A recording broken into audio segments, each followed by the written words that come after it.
Hello everyone and welcome to civil step YouTube channel. आप सभी लोगों का बहुत बहुत स्वागत है आज के हमारे स्थापना सेशन में, जहां पर हम डिस्कस करने जा रहे हैं the interior structure of our planet Earth. So friends, in today's स्थापना session we will briefly revise the topic of Earth's interior structure। और ये आज का सेशन स्टार्ट करने से पहले let me again remind you about various exciting courses launched by civil step for various civil services examination for state PCS in different states. और अगर आप इन कोर्सेज के बारे में, चाहे वो हिमाचल प्रदेश का हो, पंजाब का हो, हरियाणा सिविल सर्विस का कोर्स हो, अगर और जानकारी चाहते हैं तो आप नीचे दिए गए डिस्क्रिप्शन बॉक्स को भी चेकआउट करें और सिविल स्टैप के दिए गए कॉन्टैक्ट नंबर्स के ऊपर कॉन्टैक्ट करके आप अपनी जानकारी को और अगर बढ़ाना चाहते हैं तो बढ़ा सकते हैं, और इन कोर्सेज के बारे में और इन्फॉर्मेशन अगर आप चाहते हैं तो पा सकते हैं। सो चलिए दोस्तों, अब स्टार्ट करते हैं with the today's session. First of all let us talk about the Earth's structure.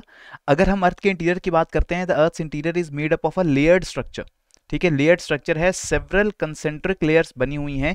3 major layers अर्थ के इंटीरियर में हमको देखने को मिलती हैं। These 3 layers are crust, mantle and core. ये 3 लेयर्स हैं हमारी, ये हमें पता है। इसके साथ the changes which are happening in the Earth's interior, क्या चेंजेस हैं जिनकी वजह से अर्थ का पूरा इंटीरियर स्ट्रक्चर लेयर्ड फॉर्म में एग्जिस्ट करता है। The major changes are in temperature and pressure. जैसे जैसे हम अर्थ की सरफेस से, क्रस्ट से अर्थ के सेंटर की तरफ मूव करते हैं, the temperature inside the earth and the pressure inside the earth both keep on increasing. जैसे जैसे आप सेंटर की तरफ जाएंगे तापमान बढ़ता जाता है, प्रेशर बढ़ता जाता है। और टेम्परेचर बढ़ने का कॉज क्या है, टेम्परेचर क्यों बढ़ रहा है, हीट कहां से जनरेट हो रही है, because of presence of radio active materials. ये आपको ध्यान रखना है। अर्थ के इंटीरियर में the heat that is being generated, the temperature that is high is because of presence of various radioactive materials। In radioactive materials की radioactive decay की वजह से जो heat generate होती है वही हमारे अर्थ के इंटीरियर को heat up करती है, वार्म अप करती है। इसके साथ प्रेशर क्यों इंक्रीज हो रहा है, क्योंकि जैसे जैसे हम अर्थ के सेंटर की तरफ जाते हैं, ग्रेविटी जो है, gravity is pulling up the entire component of our earth's structure, the entire composition of our earth's structure at the center of the earth। अर्थ के सेंटर की तरफ ये जो खिंचाव है ग्रेविटी की वजह से, इसकी वजह से प्रेशर अर्थ के सेंटर में भी इंक्रीज होता जाता है। क्लियर हुआ? हमें ये कॉन्सेप्ट बिल्कुल क्लियर होना चाहिए कि क्यों टेम्परेचर और प्रेशर जो है दोनों इंक्रीज हो रहे हैं जैसे हम अर्थ के सेंटर की तरफ मूव करते हैं। इसके साथ now the outer most layer that is crust, ये सबसे बाहरी लेयर है, ये सबसे पतली, सबसे थिन लेयर है हमारे अर्थ के स्ट्रक्चर की। And it is largely made up of silicates and is of solid state. Solid state की हमारी क्रस्ट है और ये सिलिकेट्स मिनरल्स की बनी हुई है। इसके साथ जब हम अर्थ के क्रस्ट को पार करते हैं तो आता है हमारा mantle, which is a viscous molten rock composed of silicates and other metallic oxides. And outer core, जो हमारे कोर का बाहरी हिस्सा है, that is a viscous liquid, liquid state में एग्जिस्ट करता है because of very high temperatures.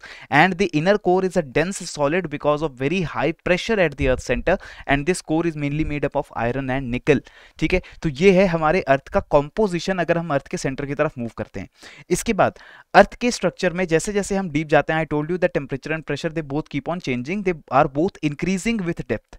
Then chemical composition में अगर हम बात करेंगे, जैसे जैसे हम अर्थ के सेंटर की तरफ जा रहे हैं, ज्यादा हैवियर और डेंसर मटेरियल्स हमें देखने को मिलते हैं। So the heavier and denser materials like iron and nickel, they are found in the earth's core. Right, earth के मेंटल में हमको सिलिकेट मटेरियल्स देखने को मिलते हैं जिनकी डेंसिटी थोड़ी कम है आयरन के मुकाबले में, but still they are heavier than the crust. और क्रस्ट की अगर हम बात करेंगे, it is made up of granitic and basaltic rocks, therefore it is made up of the lightest materials and is thinnest or the most thin layer in the earth structure. इसके बाद दोस्तों हम सबको बात करनी चाहिए, एक एक करके हम लेयर्स की डिस्कशन कर लेते हैं। सबसे पहले बात करते हैं क्रस्ट की। आउटर मोस्ट लेयर है, अर्थ के पूरे वॉल्यूम और पूरे मास का 1% से भी कम हिस्सा क्रस्ट के पास है। So it is a very small layer in the Earth's entire structure. इसकी जो एवरेज थिकनेस है दैट इज अबाउट 30 किलोमीटर्स। लेकिन ओशंस के अंदर जो क्रस्ट है, ओशंस के बीनीथ जो क्रस्ट है, that is oceanic crust, it is thinner and denser. Thickness कम होती है ओशनिक क्रस्ट की और डेंसिटी ज्यादा होती है, हैवीनेस ज्यादा होती है। एंड कॉन्टिनेंटल क्रस्ट की अगर हम बात करेंगे तो ज्यादा थिकनेस है as compare to oceanic crust and is much more lighter. Continental crust light है, ओशनिक क्रस्ट हैवी है। और इसके साथ थिकनेस में थिकनेस ज्यादा है कॉन्टिनेंटल क्रस्ट की, वाइल थिकनेस कम है ओशनिक क्रस्ट की, ये चीज हमें पता होगी। इसके बाद Continental crust is made up of lighter materials, lighter silicates like granite, while oceanic crust is made up of heavier silicates like basalts. And the discontinuity between oceanic and continental crust is known as Conrad discontinuity. ये discontinuity भी कौन सी है जो separate करती है oceanic crust को and continental crust को, ये भी आपको term याद रखनी है, Conrad discontinuity है. And the crust it makes up for 40% of the area covered by the continental crust. जो पूरी क्रस्ट हमारे अर्थ के आउटर एरिया को कवर करके रखती है, इसका 40% कॉन्टिनेंट्स के क्रस्ट के द्वारा कवर्ड है. वाइल वॉल्यूम की अगर हम बात करेंगे तो 70% क्रस्ट की वॉल्यूम हमारे कॉन्टिनेंट की क्रस्ट के पास आपको देखने को मिलती है. क्लियर. इसके बाद बात करते हैं क्रस्ट के जस्ट नीचे आपको मेंटल अर्थ का लेयर देखने को मिलता है. Mantle is extending up to a depth of 2900 kilometres starting just below the surface of crust. हमारी मेंटल स्टार्ट होती है जहां पर हमारी मोहो डिस्कॉन्टिन्यूटी होती है. Moho discontinuity separates the crust from the mantle, और मेंटल को आउटर कोर से सेपरेट करने के लिए गुटेनबर्ग डिस्कॉन्टिन्यूटी काम में आती है. The boundary between upper and lower mantle is known as Repetti discontinuity and you have to remember the order of all these discontinuities. Okay, इस पे आपको क्वेश्चंस भी देखने को मिल सकते हैं. फिर अगर हम क्रस्ट में मेंटल में बात करें, 83% of the Earth's entire volume and 67% of the mass of the entire planet is located in the mantle. Mantle में भी जैसे जैसे आप डीपर पार्ट्स में जाते हैं, डेंसिटी इंक्रीज होके 5.7 ग्राम्स पर सेंटीमीटर क्यूब तक इंक्रीज हो सकती है. वाइल अपर मेंटल में ये जो डेंसिटी है इट इज अबाउट 2.9 ग्राम्स पर सेंटीमीटर क्यूब. यानी कि जैसे जैसे आप मेंटल के डीपर पार्ट्स में जाएंगे the density is increasing, it keeps on increasing and that is the main difference between upper and lower mantle. Lower mantle ज्यादा डेंस है, ज्यादा हेवियर मटेरियल्स की बनी है as compare to your upper mantle. Mantle का जो uppermost हिस्सा है that is your asthenosphere. Asthenosphere आपके 400 किलोमीटर तक की डेप्थ तक एक्सटेंड करता है. मेंटल का टॉप मोस्ट हिस्सा है एस्थेनोस्फेयर, जो कि क्रस्ट के बिल्कुल बिलो लाई करेगा, और जो भी वोल्केनिक इरप्शंस में हमें मटेरियल सरफेस पे आता हुआ दिखता है, most of that material is coming from asthenosphere only. This is again an important point that we must remember. Next comes our core, the central part of our Earth's composition. 6400 kilometres जो कि अर्थ के centre का distance है surface से, वहां तक आपका core extend करता है from 2900 kilometres. And 16% of the Earth's volume and 33%, 1/3 of the Earth's mass is located in the earth's core. Core highest density minerals का बना हुआ स्ट्रक्चर है. हेवीएस्ट मिनरल मटेरियल्स हैं जैसे कि निकल और iron. And it is divided into outer core which is in a liquid state and inner solid core which is obviously in a solid state, and these two cores are divided by Lehman discontinuity. तो core में outer और inner core का difference सिर्फ और सिर्फ matter of state के state of matter के basis पे आता है. outer core liquid state में है और inner core solid state में है, ये चीज हमें ध्यान रखनी है. and the density in the core is increasing from 9.9 gram per centimeter cube at the edges. Gutenberg discontinuity पे अराउंड 9 ग्राम पर सेंटीमीटर क्यूब की डेंसिटी है, और जैसे आप कोर के सेंटर में जाते हैं डेंसिटी इंक्रीज होकर 13 ग्राम्स पर सेंटीमीटर क्यूब तक बढ़ सकती है. And the temperature can also increase up to 6000 degree Celsius in the interior of the core. यानी कि जो हमारा आउटर और इनर कोर है सबसे ज्यादा हॉट पार्ट है हमारे पूरे प्लैनेट का, और सबसे ज्यादा हैवी और डेंस पार्ट है हमारे पूरे प्लैनेट का. Clear? Next, discontinuities. As I told you, you have to remember the order of discontinuities. First of all comes your Conrad discontinuity between oceanic and continental crust. Then Moho discontinuity between the continental crust and the upper mantle. Upper and lower mantle are separated by Repetti. Then lower mantle and outer core by Gutenberg discontinuity and outer inner core by Lehman discontinuity. और ये जो order है, ये order आप लोगों को याद रखने की कोशिश करनी है. May Ram guide Lakshman, Moho, Repetti, Gutenberg, Lehman. This is the order of discontinuity in our Earth's interior structure. You can also use this mnemonic to remember the order of discontinuities. Next comes important phenomena happening in different layers of the Earth's crust. अगर crust की बात करेंगे तो soil formation crust के ऊपर होती है. जो लाइफ एग्जिस्ट कर रही है प्लैनेट पे वो क्रस्ट के ऊपर ही कर रही है, जहां पे मिनरल्स की, ऑर्गेनिक मैटर की प्रेजेंस है.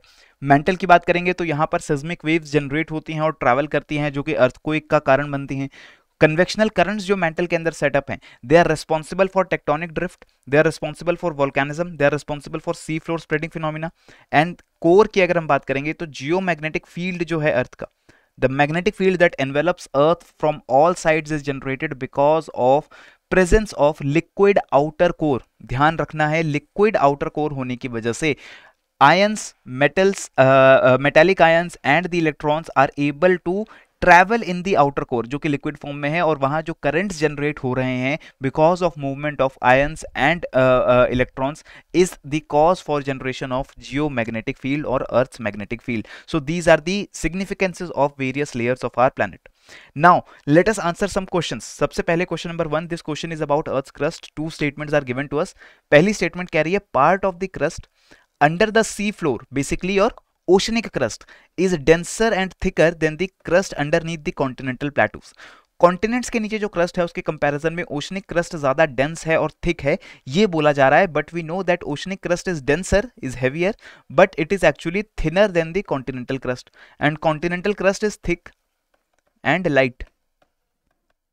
So our first statement given here is partially correct and therefore it is not part of our answer. Second statement अगर देखेंगे तो 40% of the earth's surface area and 70% of the volume of earth's crust is continental crust. This is absolutely correct. 40% area जो है crust के द्वारा occupied वो continental crust के पास है, और क्रस्ट की जो पूरी वॉल्यूम है उसका 70% वॉल्यूम कॉन्टिनेंटल क्रस्ट की तरफ से आता है, and therefore the correct answer for this question is option B. Question number 2 देखते हैं. यहां पर हमें डिसकंटिन्यूटीज का ऑर्डर जो है वो टेस्ट किया जा रहा है. Which of the following options is arranged in a correct order of increasing depth below the earth surface. तो जैसे जैसे आप अर्थ की सरफेस से सेंटर की तरफ जाते हैं तो किस तरीके से आपको डिसकंटिन्यूटीज देखने को मिलती हैं. मोहो, Gutenberg, Lehman, discontinuities and asthenosphere.